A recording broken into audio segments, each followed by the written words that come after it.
अस्सलाम वालेकुम नाज़रीन, आप देख रहे हैं नसीम ज़रफ़ पाकिस्तान। अहम डेवलपमेंट्स हुई हैं नाज़रीन। ओआईसी के स्पेशल इजलास में बहुत क्लियरली ओआईसी की तरफ से ये मौक़िफ़ आया है कि जो इजराइल ने सोमालीलैंड को इस वक्त रिकग्नाइज किया है, ये बिल्कुल उसको अनएक्सेप्टेबल करार दिया गया है। और जहां तक सोमालिया की हुकूमत का ताल्लुक है, उन्होंने बड़ी क्लियरली कह दिया है कि ये एक इजराइल का हथकंडा है जिसके तहत वो चाहते हैं कि पूरे खित्ते में एक हर जो रिजीम है उसको वीकन करें मुसलमान और उसको सबवर्ट करें। और क्लियरली सोमालिया का साथ दिया है जो बाकी ओआईसी के मेंबरान हैं। और गाजा के हवाले से भी जो सोमालिया की लीडरशिप है, उन्होंने कहा, ये ओआईसी स्पेशल समिट में जो फॉरेन मिनिस्टर्स का है, उन्होंने कहा है कि जो इजराइल का इरादा है वो ये है कि जो सोमालीलैंड जिस इलाके को कहा जा रहा है, गाजा के लोगों को निकाल के उधर भेजा जाए। और अब एक तरफ तो हम कहेंगे कि जी ये बात नहीं मुस्तनद, क्योंकि जो ट्रंप प्लान है उसके तहत ये मामलात नहीं मुमकिन।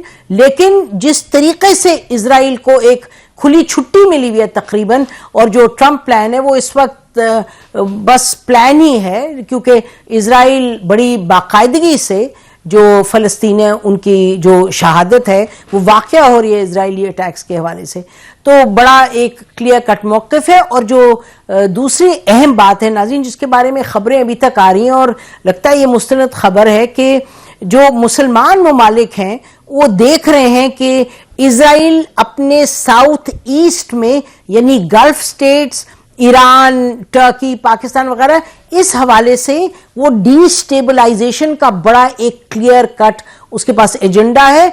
और उसी को मद्देनजर रखते हुए हमें लगता है कि इस वक्त जो पाकिस्तान और सऊदी अरेबिया की म्यूचुअल डिफेंस एग्रीमेंट हुई है, जिसको सबने खत्ते में उस वक्त सराहा, क्योंकि याद रखें कि इजराइल ने एक नहीं दो नहीं, पिछले साल भर में 5 मुसलमान ममालिक पर अटैक किए। तो मुसलमान ममालिक अपनी जो एक डिप्लोमेटिक यूनिटी है उसको सिक्योरिटी की यूनिटी में एक सिक्योरिटी आर्किटेक्चर लगता है कि इस खित्ते में बनाने जा रहे हैं। और अब ये बात सामने आ रही है कि तुर्की यकीनी तौर पे जो पाकिस्तान और सऊदी अरेबिया की डिफेंस एग्रीमेंट है वो चाहता है कि उसका हिस्सा बने।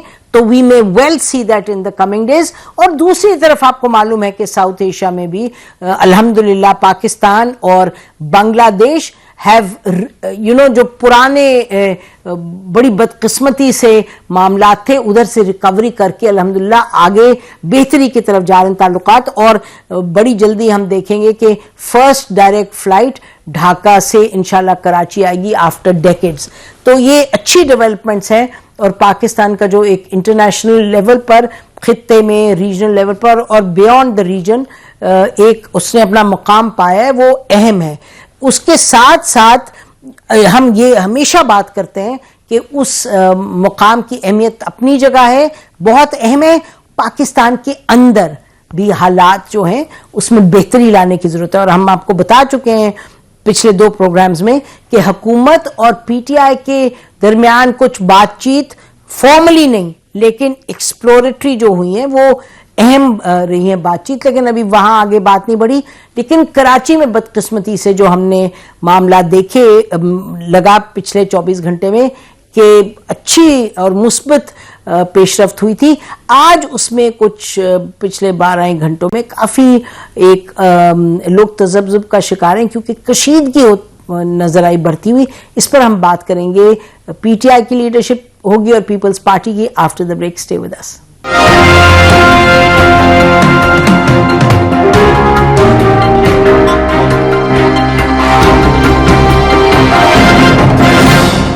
वेलकम बैक नाज़रीन। मामला कुछ ऐसा ही है कराची के हवाले से। कल तक यहीं बैठकर हम कह रहे थे बड़ा ज़बरदस्त एक इस्तकबाल हुआ है, बड़ी एक मुस्बत तरीके से बात आगे बढ़ी है। और हम ये कह रहे थे कि जैसे वो बादल छटते हैं उसके बहुत ही जो तनाज़ा है कशीदगी के, लेकिन आज हम देख रहे हैं विद इन 24 आवर्स सिचुएशन बड़ी मुख्तलिफ हो गई है। इस वक्त जो खबरें आ रही हैं वो ये कि जी पीटीआई कह रही है हमें अंदर नहीं जाने दिया जा रहा, और जिन्ना बाग में, और पीपल्स पार्टी कह रही है जिन्ना बाग खुला, आप जाएं अंदर। वो कह रहे हैं जी हमें देर से बताया है, वो पीपल्स पार्टी वाले कह रहे हैं हमने आपको कल 6 बजे से पहले बता दिया था, और हमने ये भी कहा जहां से इंतजामात होने हैं उन लोगों के भी आपको कॉन्टैक्ट दे दिए। पीपल्स पार्टी कह रही है इनके पास लोग नहीं है इसलिए ये अंदर नहीं करना चाह रहे। वो कह रहे हैं जी हम तो बाहर करेंगे, इंतजाम नहीं हम कर पाए और बाहर करेंगे, और पीपल्स पार्टी कह रही है बाहर करेंगे तो हम सड़क बंद करेंगे। कुछ खबरें ये भी आ रही, कुछ शेलिंग वेलिंग की, कुछ और फिर वापस जवाबी पथराव, तो ये एक कशीदगी। अच्छा, साथ ये भी उन्होंने शिकायत की, देखिए एक और भी उनकी शिकायत है कि और क्या कह रहे हैं ये। 7 घंटे हैदराबाद से कराची आने तक गुजारे हैं और रास्ते में इन्होंने जगह जगह रुकावटें रखी थी। मजबूरन ऐसे रास्तों से आना पड़ा जहाँ पर ना इंसान था, ना दुकानें थी, ना कोई। तो ये इनकी पीटीआई की शिकायत है। पीपल्स पार्टी के हवाले से सुनिए वो क्या कहते हैं। अगर पुरअमन उनकी जो भी एक्टिविटी होगी उसको सपोर्ट करेंगे। सीएम सिंध और हम सब लोग इनको फैसिलिटेट कर रहे हैं। हमने इनसे भी कहा रोडों पे नहीं होना चाहिए, अगर आप रोड बंद करेंगे लोगों को तकलीफ होगी, तो जिस पर उन्होंने नजरसानी भी की। जिना ग्राउंड जो है वो वैसे फेडरल के उसमें आता है, बाहर जो परमिशन के लिए हमने हामी भरी है। अच्छा, तो ये तमाम, अब ये नहीं कि कल की खुशी खुशी आज एक खिचड़ी का समा हो गया, इफ नॉट एक्सट्रीम टेंशन। तो इस सब पर बात करने के लिए नाज़रीन हमारे साथ स्टूडियो में मौजूद हैं नियाजुल्लाह नियाजी साहब, ऑफिशियल स्पोक्स पर्सन है इमरान खान के और मेंबर कोर्ट कमेटी पीटीआई। बहुत शुक्रिया नियाजी साहब। हमारे साथ तशरीफ रखते मेंबर नेशनल असेंबली शेर अफजल मरवत साहब, बहुत शुक्रिया मरवत साहब आपने हमें ज्वाइन किया। कादिर मंदोखेल साहब पीपल्स पार्टी के हमें ज्वाइन करेंगे। नाज़रीन हमें जो लगता है कि कराची से एक आवाज़ जो कि बड़ी यानी कि संभली हुई आवाज़ और जो कि कोई साइड नहीं लेते, तो हमने उनसे ख़ास रिक्वेस्ट की। कल भी हमारे प्रोग्राम में थे, बट हमने कहा आप आइए ज़रा थोड़ा सा ये मुअम्मा हल करें। हमारे साथ मजहर अब्बास साहब हैं, ही नीड्स नो इंट्रोडक्शन। जी मजहर, ज़रा बताएं कि हुआ क्या ये। मेरा ख्याल है बातें आहिस्ता आहिस्ता खुलेंगी कि क्या हुआ है, लेकिन मेरा ख्याल है कि लगता यह है कि कुछ लोगों को जो एक पिछले 48 घंटे में एक बेहतर सिचुएशन डेवलप हुई थी, एक पॉलिटिकल हार्मनी नजर आई थी, वो कुछ लोगों को पसंद नहीं आई। अब इसमें कौन क्या किस वक्त कहाँ चीज गलत हुई है इसको देखना है। जो सिंध गवर्नमेंट का इससे पहले पोजीशन थी, उस पोजीशन में तब्दीली क्यों आई। जो पीटीआई जो है बिल्कुल एक नॉर्मल अंदाज में एक अपना पॉलिटिकल प्रोटेस्ट या पॉलिटिकल चीफ मिनिस्टर जो है अपनी यहाँ का दौरा कर रहे थे, उसमें अचानक एकदम तलखी क्यों आई। क्योंकि मुझे नहीं लगता कि अब तक चीफ मिनिस्टर ने कोई एक ऐसा बयान दिया हो जिसकी वजह से ये तलखी बढ़ी हो।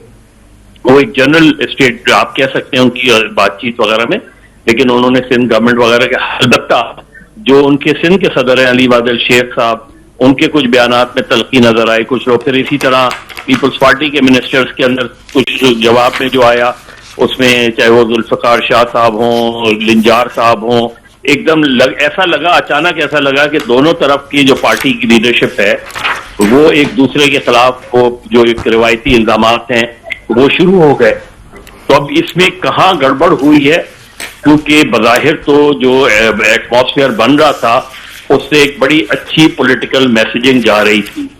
तो जाहिर है अगर पीपल्स पार्टी के हक में लोग बात कर रहे थे कि पीपल्स पार्टी ने बहुत अच्छा जेस्चर दिया, तो पीपल्स पार्टी उसे क्यों सबोटाज करेगी, उस जेस्चर को क्यों खराब करना चाहेगी। या सुहेल आफरीदी की साहब की तरफ से अगर पीपल्स पार्टी के जेस्चर को की हिमायत की जा रही थी और उनका शुक्रिया अदा किया जा रहा था, तो अचानक पीटीआई क्यों सिचुएशन को खराब करेगी। तो इसको देखने की जरूरत है। मेरे ख्याल में अभी भी अगर ये जलसा आज हो जाता है तो इतनी रुकावटों की जरूरत थी नहीं। गैर जरूरी तौर पे एडमिनिस्ट्रेशन ने ओवर रिएक्ट कर रही है। एडमिनिस्ट्रेशन जो सिंध गवर्नमेंट के, अब सिंध गवर्नमेंट के बहुत से लोगों से आप बात करें तो वो मुख्तलिफ बातें करते हैं, लेकिन ये ओवर रिएक्शन होता है। जब एक चीज बहुत स्मूथली है तो उसको ओवर रिएक्ट करने की क्या जरूरत है उसमें। तो जो गेन किया था पिछले 48 घंटों में दोनों जमातों ने, अनफॉर्चुनेटली सिंध गवर्नमेंट के बाद इक़दाम की वजह से तो वो चीज जो है ना पुरानी बहस में चली गई है। ठीक। और आपका कहना यह है कि जो आपके कहने के मुताबिक जिसको ये नहीं भाया जो हुआ है पिछले 24 घंटों में, उन्होंने ये करवाया। तो this is if I may use the word, ये एक कंस्पिरेसी किसी बात है, दुरुस्त है ये नहीं? देखिए नसीब, मैं कॉन्स्पिरेसी वगैरह की बात नहीं करूंगा। मेरा ख्याल है बहुत बैडली मिस हैंडल हुई सिचुएशन एक चीज, और ये सिंध गवर्नमेंट को खुद देखना चाहिए कि जो उनके बारे में एक पॉजिटिव मैसेजिंग जा रही थी वो अचानक क्यों खराब हो गई। और ये सोहेल आफरीदी साहब को भी देखना चाहिए कि कहीं विद इन द पीटीआई ही भी तो कुछ गड़बड़ नहीं है। ठीक, ओके। और मज़हर, बहुत शुक्रिया। मुझे मालूम है आप किसी शादी पे थे, लेकिन आपने टाइम निकालकर हमसे बात की। और मैं चाहूंगी कि आप लोग अगर इस बात पर जरा गौर करें। अगर हम ये पूछें कि जी जो सीएम हैं उनका कहना है, और उनके जो तमाम पार्टी के लोग हैं वो कह रहे हैं जी हमें टाइम नहीं काफी मिला तैयारी करने की, इस वजह से हम उसमें जिना बाग में नहीं कर पाए। लेकिन ये तो हमें मालूम है कि कल शाम को हमने अपने जब प्रोग्राम पर काम किए, शाम के 5:30 बजे, उस वक्त इजाजत आ चुकी थी फ्रॉम द फेडरल गवर्नमेंट, और ये अनाउंस भी हो गई थी कि फेडरल गवर्नमेंट ने कहा है कि अंदर आप कर लें जिना बाग में। जी देखें कि आपने देखा कि क्योंकि मंदोखार साहब भी बैठे हैं, बड़ा अच्छा जेस्चर आया पाकिस्तान पीपल्स पार्टी से कि बड़े अच्छे तरीके से, क्योंकि पंजाब का तो आपने विजिट देखा जिस तरीके से चक्री से लेके पूरे लाहौर तक वेलकम किया पंजाब पुलिस ने, तो बड़ा अच्छा जेस्चर आया पाकिस्तान पीपल्स पार्टी की तरफ से कि जी सीएम आ रहे हैं। हुआ क्या सर, हुआ क्या? अब देखिए ना, मैं यही तो बात उनसे पूछने वाली जिनकी गवर्नमेंट है कि भाई हुआ क्या है। हुआ ये है कि डर है नहीं, तो जब इजाजत दी सर, एक बड़ी स्पेसिफिक बात है, इजाजत मिल गई 5:30 बजे तक कि भाई आप करें अंदर, उस जिना बाग के अंदर करें, फेडरल गवर्नमेंट ने भी इजाजत दे दी, तो फिर कह रहे हैं कि जी टाइम हमारे पास तो ऐसी कोई खबर नहीं है। नहीं, आप कहते हैं हम गलत नहीं बयान करें, हम तो कह रहे हैं हमें तो देखिए, पहली बात जो मैं कर रहा था, जब देखा कि कराची में इतने लोग निकल आए तो फिर खौफ तो होना है। खौफ होना है कि इमरान खान के साथ लोग तो जुड़े हुए हैं, अब इनको खौफ आ गया कि जी लोग तो बाहर निकल रहे हैं। अब जिस तरीके से रोका गया, अगर ये गवर्नमेंट है, ये कहते हैं कि हम फार्म 45 की गवर्नमेंट हैं और जिस सिंध में बैठे हैं, तो अगर हैदराबाद से लेके जहां जहां तक वो जा रहा है सोहेल आफरीदी, उसकी आपने क्लिप भी दिखाया है कि हम किस तरीके से वहां लोगों के साथ पहुंच रहे हैं, तो फिर रुकावटें कौन कर रहा है? ये रिस्पॉन्सिबिलिटी किसकी है? आप किसी और पे भी डालें, लेकिन गवर्नमेंट जो है उसकी रिस्पॉन्सिबिलिटी है, जिन्होंने कहा था कि हम वेलकम करेंगे। तो ये आज दूसरा दिन है, कराची की गलियां शहर उमड़ आए थे पाकिस्तान तहरीक इंसाफ सोहेल आफरीदी के साथ। अभी कभी कहना जी फेडरल गवर्नमेंट से इजाजत लेनी है, कभी कहना कि जी अंदर करो, कभी कहना जी बाहर करो, कभी रुकावटें खड़ी कर देनी, तो ये उनको डर है सिर्फ और सिर्फ इस जो दौरा है उस दौरे को रोकने के लिए, उसको खराब करने के लिए कि ये 2 दिन गुजर जाए। रोकने तो नहीं, उन्होंने तो वेलकम वगैरह की। जी मरवत साहब, बहुत शुक्रिया मधु करने का।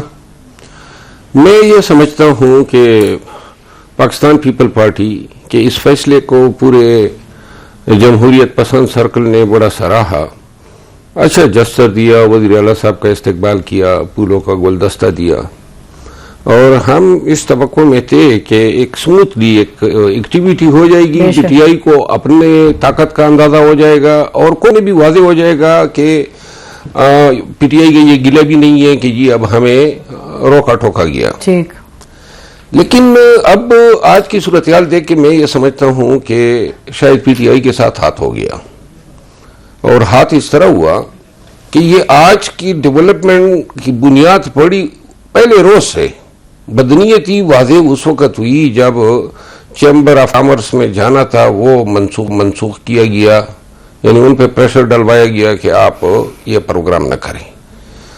Hyderabad high court bar association से वज़ीर आला साहब का खिताब था, और फिर उन्होंने कहा जी ये सेक्रेटरी जनरल की अपनी ज़ाती रिक्वेस्ट दी और हम उस इस्तदा को वापस लेते हैं, वो भी कैंसिल हुई। वज़ीर आला सिंध से मुलाकात हुई थी, वो मनसूख हुई। तो लिहाजा ये 3-4 जस्चर्स काफ़ी थे कि हालात इतने सीधे साधे नहीं है। फिर दूसरी बात यह है कि ये जो हैदराबाद गए, जाने तक तो ठीक था, लेकिन वापस आने में ये सोशल मीडिया जो है लबरेज है इतने वीडियो से, किस तरह रोड ब्लॉक किए गए और किस तरह जो है किन किन रास्तों से इनको जो है न गुजरना पड़ा और बड़ी मुश्किल से कोई 7 घंटों में वो पहुंचे हैं। सुबह सवेरे 7 बजे मेरे ख्याल में पहुंचे थे। आज जलसा जो है ये भी वाज़ेह है, ये लंजार साहब का बयान है और जो नासिर हुसैन शाह साहब का बयान है, वो अपने बयान में बड़े वाज़ेह तौर पे कह रहे हैं कि हमने पीटीआई को इजाज़त नहीं दी है जलसे की। उन्होंने कतई ये नहीं कहा है। उन्होंने पहले इब्तदाई बयान था कि जी आपको इजाज़त है, डीसी का इजाज़तनामा आ जाएगा, लेकिन डीसी ने आज तक कोई बता देना कि किधर इजाज़त है। और अब उन्होंने ये दलील उठाई कि जी ये मरकज़ के तहत आता है। इसका मतलब है कि आपने नहीं करना है। और ये एक और चीज़ से वाज़ेह है कि अभी वज़ीर आला साहब जा रहे हैं मज़ार कायद की तरफ, रास्ते में जगह जगह पे नाके लगे हैं। तमाम रास्ते अंदरून शहर जो मज़ार की तरफ जाते हैं उन पे वर्कर्स जो हैं उनको रोका गया है। मज़ार के अंदर जो है ताले लगे हुए हैं, मज़ार का गेट अभी तक बंद है। कैमरे पूरे पाकिस्तान के जो हैं उस जय वकूए पे लगे हुए हैं। तो लिहाजा अगर ये बातें गलत साबित करनी है तो बता दें कि ये हमने दरवाजे खोले हैं, यहाँ नफरी नहीं है। न तो उनको कुर्सियां रखने की इजाजत दी गई, न वहां पे स्टेज जो है लगाने की इजाजत दी गई है। और वज़ीर आला साहब 4 घंटे से आज़िम सफर हैं, अभी तक वो मज़ार कायद नहीं पहुंचे हैं। तो इसका मतलब ये है कि हम आपको नहीं करने देंगे जलसा। मेरी जाती राय ये है कि कुछ ये मसला पीपल पार्टी से भी मिसमैनेज हुआ। पीपल पार्टी ने यह सोचा ही नहीं था इजाजत देते वक्त और इतने अच्छे जस्चर देते वक्त के उनसे ये चीजें रिवर्स कराना पड़ेगी। आपका ख्याल है रिवर्स करवाई गई है। ये इनका फैसला नहीं है, क्योंकि इनका फैसला होता तो ये इतने बचे तो नहीं थे कि इनको पता नहीं था कि क्या होगा। वज़ीर आला मुलाकात का वक्त देता है, दूसरे सूबे का वज़ीर आला आया हुआ है और फिर अब बगैर किसी वजह के माजरत करते हैं। तो ये चीजें काफी है ये निशानदेही करने की कि पीपल पार्टी अपनी मर्जी के मुनाफी जो है ये इकदाम कर रही है। नाज़रीन, इस पॉइंट पे ब्रेक लेते हैं, ब्रेक के बाद वापस आते हैं, हमारे साथ रहिएगा।